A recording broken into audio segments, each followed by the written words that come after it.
وتزفيت الشمالي. هي بالفعل خارج التنظيم، القرية على دور النظام بها حدائق، بها مسفتة، بها مجروح صحي، بشرق القرية 70 بيت بينهم الوادي. إذا تجي حصاد على القرية ما تفوت. عامل مشان تتخصص الميزانية. بعد ما تتخصص الميزانية كمان رح نجتمع معكم مرة ثانية. نحن كلجنة البلديات وهيئة البلديات راح نكون مثل ضيوف بحضوركم، بس البلدية والمجلس والقومي هاي الأجزاء نفسهم راح يحددوا هاي الميزانية. أنا سليمان عربي، رئيس المشترك لهيئة الإدارة المحلية والبيئة في إقليم الجزيرة. نحن هلا بصدد انعقاد اجتماعات جماهيرية على مستوى إقليم الجزيرة. هي الاجتماعات تضم مشاركة المجالس والكومينات، وهي اجتماعات بمشاركة الجماهير بالعموم، كافة المؤسسات، كافة المواطنين القاطنين في كل بلدية. الهدف من هذه الاجتماعات هي مناقشة المشاريع الاستثمارية لعام 2023. طبعا هذه المشاريع هي عبارة عن مقترحات من أجل إعداد الدراسات وضم هذه المشاريع إلى الموازنة الاستثمارية لعام 23. طبعا حاليا تم عقد العديد من الاجتماعات في البلديات بمشاركة الجماهير. هناك نقاشات وهناك مشاركة جيدة من قبل الشعب ومن قبل المجالس والكومينات.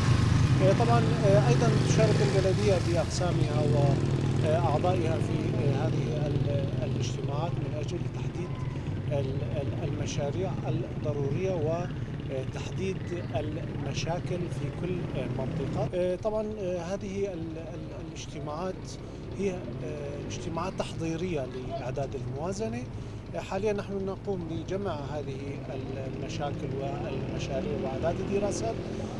المرحلة الأخرى سوف تتم عقد اجتماعات أخرى أيضا للمجالس والكومينات والشعب الجماهير من أجل تحديد الأولويات بعد أن يتم تحديد الموازنة في كل بلدية رقما ثابتا وواضحا.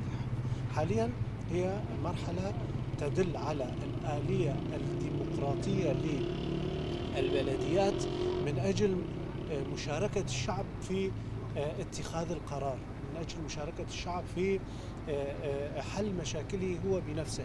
وتبقى البلديات والجهات الأخرى عبارة عن جهات منفذة لهذه القرارات ولهذه المشاريع. هذه الآلية آلية مهمة من أجل التأكيد على أن الإدارة الذاتية تعمل على آلية تضم الديمقراطية وعدالة في اختيار المشاريع، وأن هذه الكومينات وهذا الشعب هو نفسه من يختار الأولويات ويختار المشاريع الخدمية الخاصة به.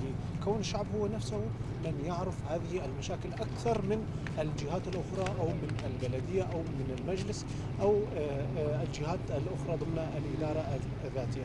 هذا من جانب. الجانب الآخر هناك العديد من الكومينات والقوى المجتمعية التي تقول أنه لا يتم تقديم الخدمات للشعب، أو عندما يتم تنفيذ المشاريع هناك طلبات جديدة خلال مراحل عملية التنفيذ.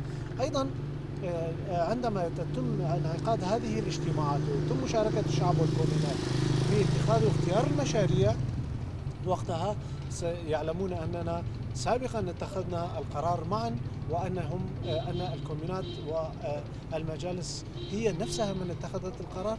وقتها سوف يكون ارتياح كبير في تنفيذ المشاريع من قبل البلد.